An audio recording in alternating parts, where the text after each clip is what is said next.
Hey everybody, welcome back to Conscientious Omnivore. My name is Powell. Today I'm going to do a video while we're still on vacation here, which I'm going to call vegan Guerrilla pancakes, or Guerrilla vegan pancakes. Let's call it that. The reason being is that I'm on vacation right now, like I said, and the kitchen setup here is extremely limited, as I've talked about in a couple of previous videos here. So I still want to be able to make somewhat, healthy and tasty food. So I want to show you guys that you can make pancakes out of almost like just a couple of ingredients, really. Really you just need the bananas and the oats and some water, but we'll spice it up with a little bit of sugar and some blueberries. But this is pretty much all you need. A couple of bananas, some oats, a little bit of sugar, some blueberries, and some water. And you need a pan or skillet or something to cook them up in. We're going to use a little bit of olive oil, so I'm going to keep the heat low, because usually I would use like coconut oil for this, but I don't have any. So I'm just going to keep the heat low, and it should work out fine. So first things first, wash the fruit, and you're going to take 2 bananas, put them in a bowl, and smash them up with a fork. I don't even have a bowl, so I'm just going to use this pot. I'll show it to you in a moment. Alright guys, so I've got the bananas smashed up. You always want to use nice ripe bananas. Like you saw, I had some spots on them.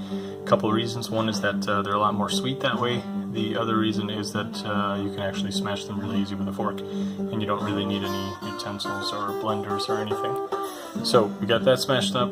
We're going to put in 2 mugs full of the oats. I've got a handy dandy mystery mug here. You don't know exactly how much this is. I don't think it really matters, quite frankly. Just kind of, you'll see the texture, and once you do this a couple times, you'll easily be able to tell if it's like too runny or too thick. You really can't mess up though, so don't worry about it. So we're going to add 2 of these mugs worth in here, and add a couple of spoonfuls of sugar, and 1 mug full of water. And then I'm going to mix it all up with the blueberries, and we're just going to let it sit for a second. I'll show it to you in a minute. Okay, so you can see the consistency there. I've got the blueberries in, the bananas, the 1 mug of water, the 2 mugs of oatmeal, and I might add just a smidge more water, but basically you're just going to let this sit for a little bit. The oats are going to soak it up a little, and I've got the sugar in there too. You could add a pinch of salt if you want. I'm not going to now.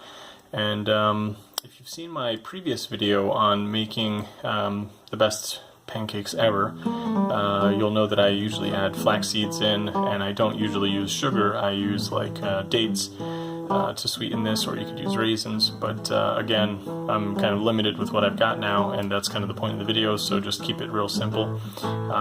You could obviously skip the sugar too. The bananas and the blueberries are pretty sweet, so but yeah, if you have like ground flax seeds or cinnamon, you could certainly spice that up a little bit.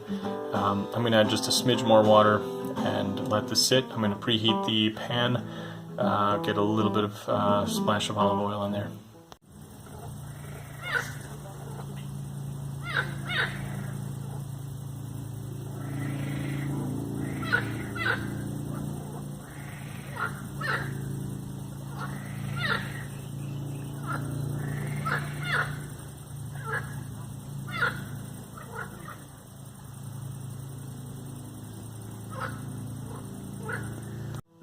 Okay, so while that was heating, I figured I'd go outside and record some of the frogs and ducks and stuff out there for you guys to enjoy.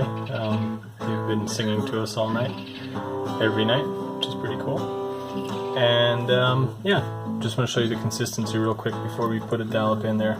So that's kind of what we're looking for. Not too thick, not too runny.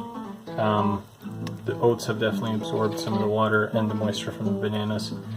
And the skillet is getting pretty hot now, so I'm going to try to do this with one hand. I don't have a camera stand. Let's try to get this a little closer so I'll drop it all over the place. Decent sized spoonful. Plop it in there. Spread it out a little bit. If you made it too runny or too thick, you can always adjust. Just add more oats if it's too runny.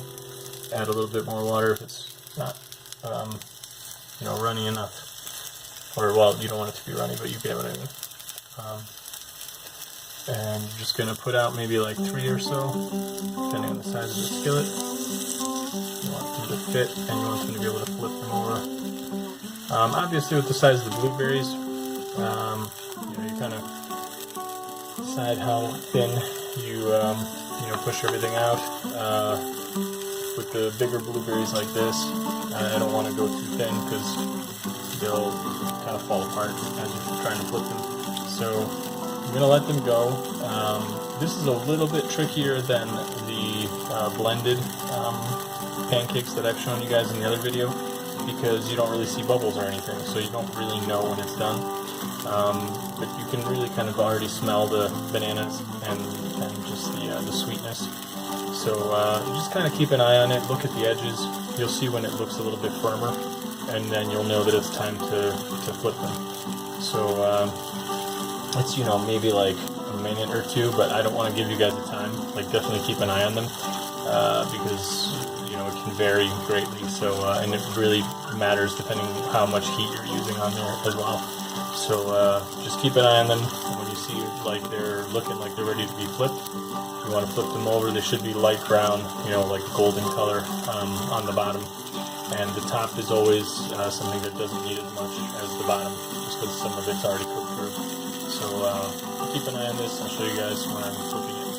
Alright, so you can see the blueberries are starting to pop and sizzle a little bit, so that's usually a pretty good indication that they're ready to go. You can also see that the edges are getting a little bit kind of crisped up here, so that's another good indication. So let's try that one. We'll see what it looks like, and we'll see if it's ready to be flipped. Yeah, it's good. Boom. Looking great. Yeah, this one broke apart a little bit. That's alright though. You can see like this one's probably perfect. This one maybe could have used another, 10 seconds or so. Let's see what this one's looking like. Perfect. Nice. Alright, so we'll just let them sit on this side for maybe, 30 seconds to a minute, and then we'll take them out. So there you go, guys. First batch of 3 pancakes is ready. I got the next batch going in there, and those are ready to be flipped. This is what they look like. This is the the top half that got cooked second. So let me finish cooking them all up, and then I'll show you kind of how many come out. All right, so we're done cooking them up, and we got 14 pancakes in total. I got 9 over here and another 5 over here. So they're looking great. We've made this a couple times while we've been on vacation.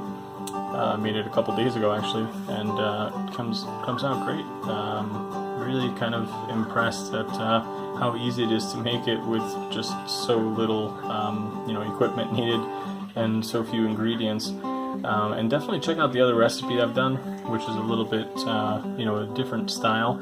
I almost kind of actually maybe even like this better, because the oats actually stay kind of intact, so there's a little bit more texture to these, but definitely the more traditional consistency is the one where it's blended together. But I really enjoy this anyway, and hope you guys do too. If you try it, let me know. I'd love to hear in the comments how it turned out for you. Maybe try it at home. You don't have to wait till you go on vacation. Yeah, I think it's easy to make these sugar-free as well, like I've shown in the other video, with using either raisins or dates or some other really sweet fruit. And if you don't really have like a strong craving for sweet pancakes, then you can just get away with just the bananas and the blueberries, or put in raspberries, or whatever else you want to do. It's very versatile. You can kind of make it however you want. They're gluten-free, which is cool if anybody has any kind of like sensitivity to that, or doesn't want to consume gluten for whatever reason. So it's just a great way to make something that's pretty easy for the kids to eat too. Most people will enjoy this, and yeah, you can put chocolate chips in there. I mean, you can do whatever you want. Throw jam on there, or like cocoa powder at the end, or maple syrup. Those are kind of like the typical things we put on in our household. So hope you guys enjoyed this. If you did, give it a big thumbs up. Hope to see you guys in the next one, and subscribe if you're not signed up already, and see you in the next one. Bye. you.